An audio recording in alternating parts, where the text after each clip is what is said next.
Hey everybody, Enra Silver here with another episode of Glitchslapped by Enra. This is my first Glitchslapped episode since the release of Frontiers. Frontiers is an amazing update, but along with over 200 new pieces, the change to the build mechanics definitely takes some getting used to. While wire and blender glitches have changed slightly in how they are performed, pieces still glitch in with the same orientation they always had, so my spreadsheet is still useful. I'm working on getting all the new pieces added to the correct tab in the spreadsheet, but the names of those tabs will change. This is because I've got to rework my terminology to reflect the new blender glitch behavior, but that's a topic for a future episode. For today's episode, I wanted to start easy and cover the new building materials, timber, stone, and alloy. I'll go over how they differ from each other and how we can use this knowledge to create some really cool looking designs.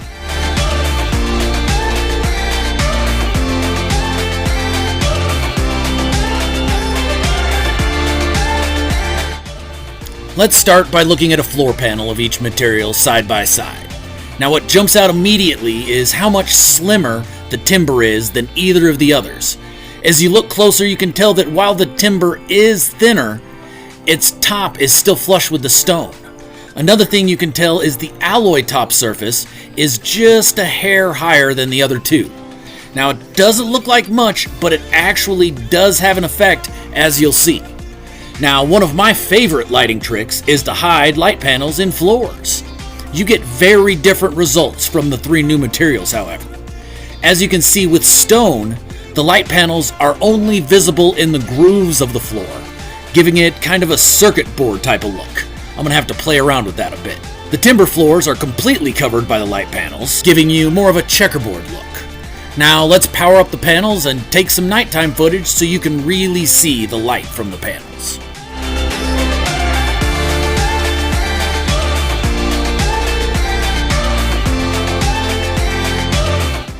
The alloy floors don't actually show any of the light panel, there's just a bright spot on top wherever the light panel is. However, the side of the alloy panels will show the light panel, kind of like an LED strip. Now let's go over a couple ways to use the different thicknesses to make some cool designs. The first one is using small alloy triangles. Since collision is gone, small triangles can be snapped onto each corner of a floor panel, and then the floor panels replaced. Make sure your triangles are rotated to line up the designs, and this is what it looks like. It'll look much better once they get the color palette fixed for the floors and we can play with many different color combinations. Now, because of the slight height difference, using a stone floor results in a bit of a patchy texture, not a very good look. You can use stone triangles instead of alloy, and with the timber floor in the middle, it's a good look. But to be honest, I prefer the alloy triangles for the markings on them. Now, if you try an alloy floor here, it simply covers the triangles completely. Now, a couple things to keep in mind when using small triangles. They won't snap to other small triangles, so you can't make an entire floor with this design. But you can stagger the floor panels, like I do right here. I've also spun the alloy triangles different ways so you can see some of the different designs that are possible.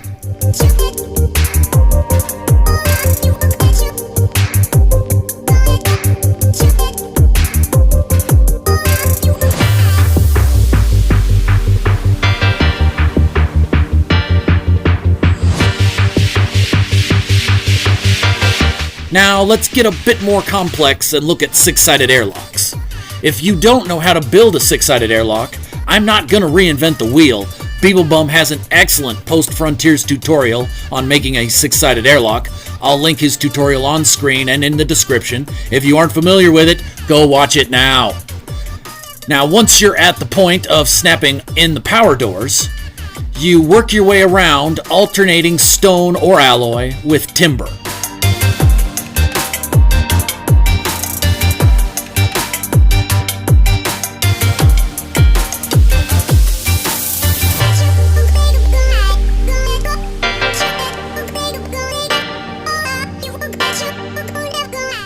Once you get the doors snapped in, we need to make a simple counter circuit made out of auto switches.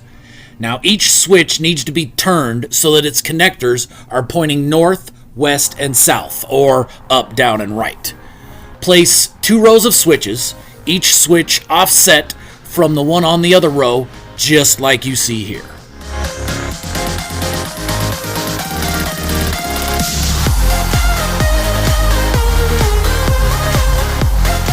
On the top row, run a wire between the bottom connectors and do the same thing on the bottom row, and then pull each of these wires to a common point.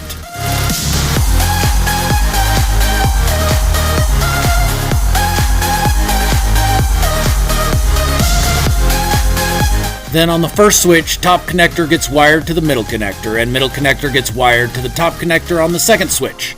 Top connector on the second switch gets wired to the middle connector on the fourth switch, and the wiring from the first switch gets repeated on the third switch.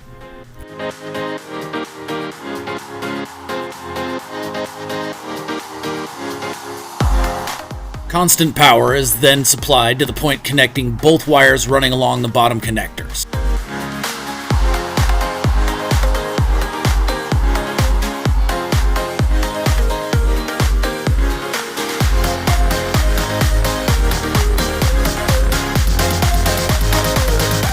A switch of your choice is then placed with one connector running to power and the other to the middle connector of the second auto switch. Now it's time to wire the doors.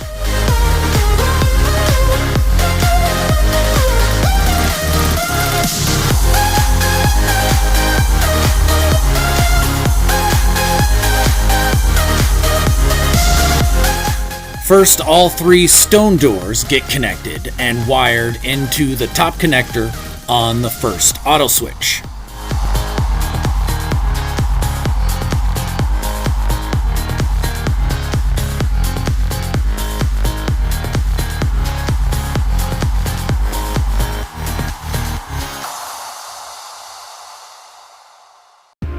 Then all 3 timber doors get wired together and wired into the top connector of the third auto switch.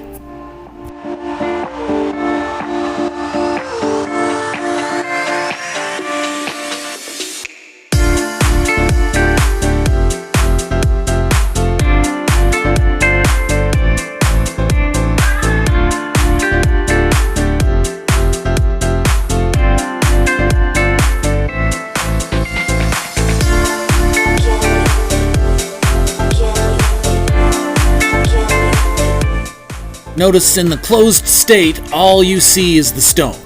Now let's hit the button and see what happens. Voila! The stone pulls back, revealing the wood, which then retracts, kind of like the hallway from the old show Get Smart. That was my original goal anyway. Now the door will stay open, so we need to alter the circuit so it can be closed.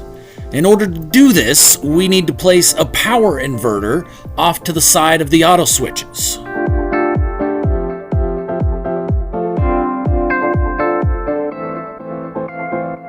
One side port of the power inverter gets connected to the bottom connectors on each of the rows, and the other side of the power inverter gets connected to power.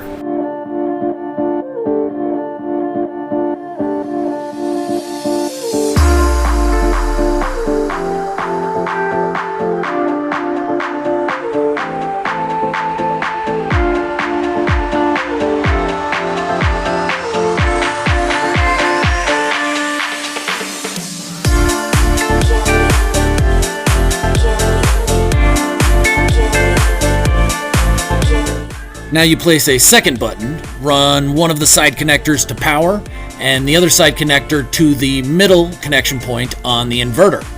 Now one button opens the doors and the other button closes them. Let's check it out.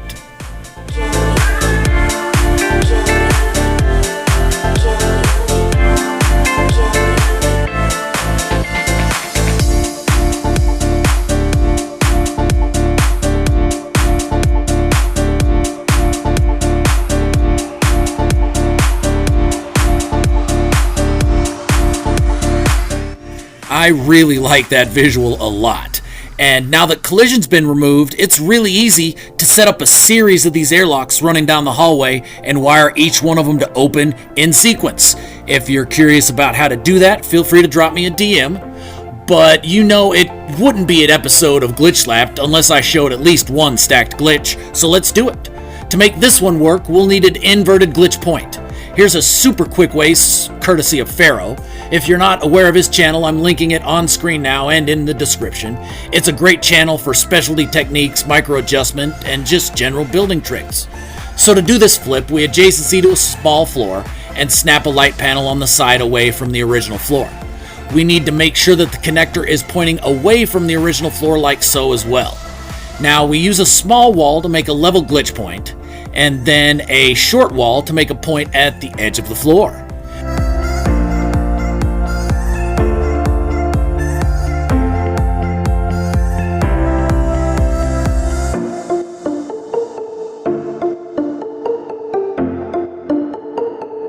After deleting all but the last wire and floor, you can see we've got a glitch point with an upside down lightning bolt. Now let's glitch a stone floor onto the point, and looky there! The bottom of the stone floors looks so much better than the top. Now, while we have this inverted point, let's glitch a cuboid floor onto it as well. A builder in the Beehive named Defunct pointed out to me that the cuboid floor panels had this sweet lighted design on the bottom, and I immediately thought about this. So thanks a lot, Defunct. I really like that look. A whole lot. So that's it for this episode of Glitchslapped by Enra. If you liked this episode, please like and subscribe. I've got several more episodes planned, and hopefully I'll have another out in a couple days, so make sure to hit the bell and turn on channel notifications. And until next time, may you bathe in the Glitch God's good graces.